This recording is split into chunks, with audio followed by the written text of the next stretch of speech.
जिल्हा बँकांना नोटा स्वीकारायला किंवा बदलून द्यायला केंद्राने नकार दिल्यानंतर आता उद्धव ठाकरेंनी त्यावर टीका केलेली आहे। जिल्हा बँकांवर नोटबंदीचा निर्णय दुर्दैवी आहे। सरकारचा या व्यवस्थेवर विश्वास नसेल तर त्या व्यवस्था मोडीत काढा असा सल्लाही त्यांनी दिलेला आहे। जुन्या नोटा स्वीकारायला किंवा बदलून द्यायला सहकारी बँकांना कदापि परवानगी देणार नाही असं केंद्रीय अर्थमंत्री अरुण जेटली यांनी दुपारी स्पष्ट केलं।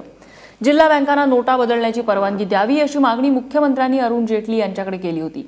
मात्र केंद्र सरकारने ही मागणी फेटाळून लावलेली आहे। सहकारी बँकांना नोटा बदलण्याची परवानगी दिली तर बँकांमध्ये काळा पैसा पांढरा करण्याचं केंद्र बनेल असा दावाही त्यांनी केलाय। मात्र आता शिवसेनेनं या निर्णयावर टीका केलेली आहे।